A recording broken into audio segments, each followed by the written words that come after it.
পুনর্জন্ম নেওয়ার পর আমি দেখলাম এক আহত মানুষকে তাড়া করা হচ্ছে। আমি দ্রুত তাকে ইশারা করে আমাদের বাড়িতে লুকোতে বললাম, কারণ আমি জানতাম এই মানুষটি ভবিষ্যতে আমার মা আর আমার ভাগ্য পুরোপুরি বদলে দেবে। আগের জীবনে আমার বাবা দূরের এক জায়গায় সেনাবাহিনীতে যোগ দিতে গিয়েছিল। সে আমাকে আর আমার মাকে বাড়িতেই ফেলে রেখে যায়। বাবা কখনোই আমাদের তার কাছে যেতে দেয়নি, আবার কোনো টাকাও পাঠায়নি। আমার মা প্রতিদিন গভীর রাত পর্যন্ত সূচিকর্ম করে আমাকে বড় করতেন। অতিরিক্ত পরিশ্রমের কারণে একসময় তিনি অন্ধ হয়ে যান। একদিন শেষ সম্বলটুকু দিয়ে মা আমার জন্য একটি ভাপা বান, স্টিমড বান কিনলেন। বানটি দেখে বুঝলাম ওটা পচে গেছে। মা আবারও ঠকেছেন, কিন্তু মাকে খুশি করার জন্য আমি কিছু না বলে বানটি খেয়ে ফেলি। এরপর মা সিদ্ধান্ত নিলেন তিনি আমাকে নিয়ে বাবাকে খুঁজতে যাবেন। শীতল রাস্তায় হাঁটার সময় হঠাৎ একটি বেপরোয়া গাড়ি আমাদের দিকে ধেয়ে আসে।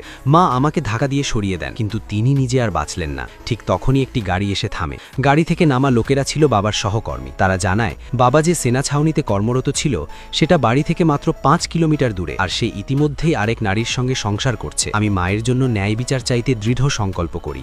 মায়ের স্মৃতিচিহ্নের ছবি বুকে জড়িয়ে যখন বাবার কাছে যাই, দেখি সে অন্য এক নারীর সঙ্গে বিয়ে করছে। সবার সামনে আমি তার নৈতিক অধঃপতনের জন্য তাকে তীব্রভাবে ধিক্কার দিই। ঠিক তখনই এক মেয়ে ছুটে এসে আমার মায়ের ছবি ভেঙে দেয়। সে বলে আমি নাকি তার সঙ্গে বাবার জন্য প্রতিযোগিতা করতে পারবো না। আমি কিছু বুঝে ওঠার আগেই সে আমাকে তাড়িয়ে দিতে চায়।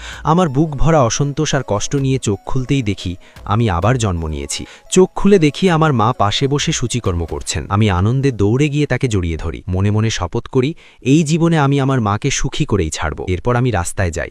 এবার দেখি এক আহত মানুষকে তাড়া করা হচ্ছে। তিনি ছিলেন সেনা ছাউনির একজন রেজিমেন্ট কমান্ডার। আমি তৎক্ষণাৎ তাকে আমাদের বাড়িতে লুকোতে বলি। আমাদের বাড়িতে এসে রেজিমেন্ট কমান্ডার মায়ের সঙ্গে দেখা করেন এবং নিজের অভিজ্ঞতার কথা বলেন। সব শুনে মা তার ক্ষত ধুয়ে ব্যান্ডেজ করে দেন। এরপর তিনি একটি সামরিক গাড়িতে উঠে চলে যান, কিন্তু তিনি তার একটি জেডের লকেট আমাদের বাড়িতে ফেলে যান। লকেটটি ফেরত দিতে আমি মাকে নিয়ে সেনা ছাউনিতে যাই, কিন্তু ছাউনির গেটেই দেখা হয়ে যায় আমার বাবা আর তার সেই নারীটির সঙ্গে। তখনই মা বুঝতে পারেন তিনি এতদিন প্রতারিত হয়ে এসেছেন। বাবা রেগে গিয়ে আমাদের তাড়িয়ে দিতে আসে। ঠিক সেই মুহূর্তে রেজিমেন্ট কমান্ডারের গাড়ি পাশ দিয়ে যায় এবং তিনি আমাদের দুজনকে দেখে ফেলেন। আর তিনি সবচেয়ে বেশি ঘৃণা করতেন সেই সব সৈনিকদের যারা নিজেদের স্ত্রী ও সন্তানকে পরিত্যাগ করে। এরপরই ঘটতে চলেছে যে ঘটনাটির জন্য আমি সবচেয়ে বেশি অপেক্ষা করছি।